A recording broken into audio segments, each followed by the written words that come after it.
yang eligible untuk bermain di timnas Indonesia. Itu. Jadi ketika dia sudah masuk di timnas, pemain timnas pun tidak boleh ada dikotomi apakah dia itu pemain keturunan, naturalisasi, pemain lokal. Tidak ada, mereka adalah pemain tim nasional Indonesia. Nah, oke teman-teman, kali ini saya akan kembali lagi membahas mengenai kabar terbaru dari timnas Indonesia, dan di sini pun saya akan fokus mengenai kabar terbaru dari pemain-pemain keturunan. Kemarin di dalam komentar juga banyak yang bilang, "Bang, bagaimana perkembangan dari pemain-pemain keturunan kita, terkhusus yang memang sudah menjadi bagian penting untuk segera dinaturalisasi." Ya, ada beberapa pemain, salah satunya di sini Sirus Margono. Nah, saya melihat memang dari segi KTP ini memang sudah jadi. Tetapi saya akan membahas tuntas bagaimana perkembangan dari sosok Cyrus Margono. Jangan lupa untuk membantu channel ini teman-teman untuk selalu berkembang. Silahkan kalian tekan tombol like-nya, komen, dan juga subscribe, serta tekan tombol loncengnya agar kalian selalu mendapatkan notifikasi dari video-video saya selanjutnya. Nah, di sini pun saya langsung saja melihat bahwa sebenarnya sosok Cyrus Margono ini sudah lama ingin membela timnas Indonesia, dan saya pun juga melihat kabar ini bukan 1 atau 2 kali saja.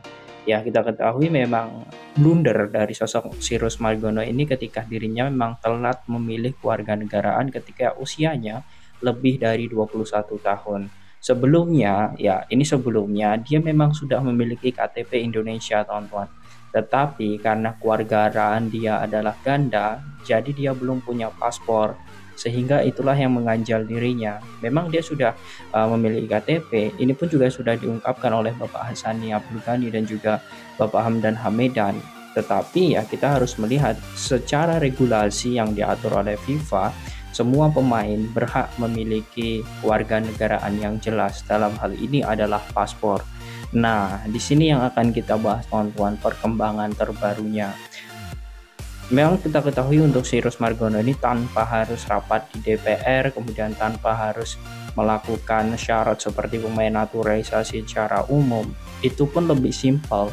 Tetapi di sini saya melihat untuk perkembangan memang untuk perkembangan saat ini saya melihat bahwa sosok Cyrus Margono ini sudah melakukan tes wawasan kebangsaan Ini pun juga sudah diungkapkan oleh Bapak Hassani Abdul Ghani dan juga Bapak Hamdan Hamedan. Kemudian dia juga sudah melakukan tes wawasan tentang Pancasila dan juga wawasan tentang budaya daerah asli Indonesia. Terkhusus di sini tahu bagaimana tentang wawasan dari sosok Cyrus Margono tentang keindonesiaan ini. Dan juga dia pun saat ini teman-teman, saya melihat bahwa Cyrus Margono ini juga sudah mengurus pergantian paspor. Artinya dia akan mengembalikan paspor sebelumnya kita ketahui paspor sebelumnya itu Iran. Dia akan mengembalikan paspor Iran dan dia akan berganti ke Indonesia. Nah, ini menjadi kabar yang sangat bagus karena sosok Cyrus Margono ini memang sangat ditunggu. Nah, dari beberapa updatean tersebut seperti dia sudah menyelesaikan tes wawasan kebangsaan, kemudian Pancasila, kemudian dia juga sudah mengenal tes mengenai budaya-budaya Indonesia, kemudian saat ini sedang mengurus pergantian paspor. Nah, sekarang tugas kita adalah tinggal menunggu saja. Kalau menurut saya karena ini pun prosesnya tidak serumit tidak serumit seperti pemain-pemain naturalisasi yang lain, menurut saya ini segera diselesaikan pun bisa. Karena apa? Cyrus Margono ini secara ini sadar dia pun sudah menginginkan untuk jauh-jauh hari membela Indonesia. Kurang lebih di bulan 4 kemarin setelah Shein Patinama selesai, Cyrus Margono ini harus langsung Cyrus Margono ini langsung ingin menjadi warga negara Indonesia. Nah, tetapi saya melihat di sini banyak mungkin yang bertanya dari media dan juga netizen subscriber terkhusus, kenapa kalau misal dia itu muda Bang, tetapi kenapa dia kok lama sekali dalam proses naturalisasi hingga saat ini belum selesai? Yang pertama di sini saya akan membongkarnya langsung teman-teman Nah, karena menurut saya dia ini mengurusnya pribadi atau dia itu mengurusnya sendiri.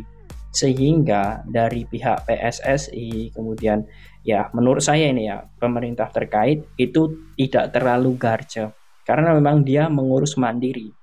Nah, alasan mengapa dia mengurus mandiri karena memang dia ingin membela timnas Indonesia. Tetapi ya Sirus Margono ini beda kasusnya seperti sosok Emil Audero ataupun kiper keturunan lain. Kalau Emil Audero jelas itu menjadi prioritas Sinteyong, tetapi Emil masih bimbang untuk menentukan apakah yes lanjut naturalisasi atau tidak. Sedangkan Sirus Margono ini ya itu belum terlalu menjadi prioritas Sinteyong. Sehingga di sini ada kesinambungan ya mengapa PSSI tidak terlalu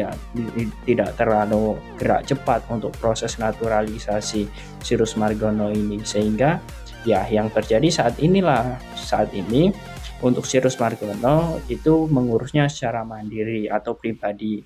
Dan ya untung saja ya, walaupun di sini saya melihat Bapak Hamdan Hamidan ini tidak di PSSI lagi, tetapi dia di bagian diaspora. Artinya di sini saya melihat Bapak Hamdan Hamidan ini terus memantau perkembangan dari sosok Sirus Margono.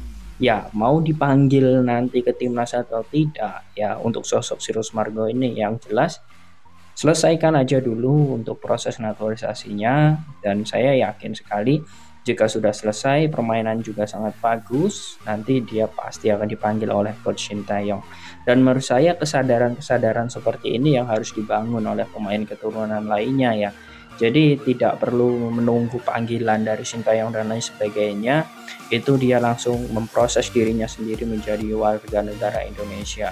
Karena untuk usia Sirus Margono saat ini juga 22 menginjak 23, dan dirinya pun juga saat ini fase-fase perkembangan bersama Panathinaikos, artinya tidak menutup kemungkinan ketika dirinya membela Panathinaikos di level senior dan dirinya pun berkembang, dia akan otomatis dipanggil oleh Sinteyong tanpa harus proses ribet-ribet lagi. Ya menurut saya itulah teman-teman kurang lebih apa yang menyebabkan sosok Sirus Margono ini agak lama untuk menjadi bagian dari timnas Indonesia atau agak lama dalam proses naturalisasinya karena memang mandiri. Nah, kemudian yang selanjutnya, apapun yang memang menjadi kebutuhan, walaupun saat ini kiper kita ya di timnas senior ataupun di timnas U23 itu sudah ada seperti Hernando Ari, kemudian ada Muhammad Riyandi, kemudian ada beberapa pemain lain ya yang memang sudah bagus, tetapi ya menurut saya semua itu ya ketika kita berbicara antara pemain inti dan juga pemain pelapis itu harus memiliki kualitas yang sama. Itu agar nantinya kita bisa menentukan bagaimana karakter timnas itu sendiri. Ya kalau kita melihat permainan Nadeo saat ini, kita ketahui Nadeo terkadang performanya naik turun. Kemudian Syahrul Trisna juga sering cedera. Artinya dari segi kiper ini juga sangat rawan jika kita hanya mengandalkan sosok Hernando Ari. Artinya di sini untuk sosok Sirus Margono ini jika membela timnas Indonesia dan segera menjadi bagian Indonesia, tentu ini menjadi nilai plus bagi timnas senior. Nah, bagaimana menurut kalian dengan updatean dari sosok Sirus Margono ini? Apakah kalian yakin prosesnya nanti akan selesai sebelum Piala Asia dan dirinya membela timnas? Silahkan kalian tulis di kolom komentar.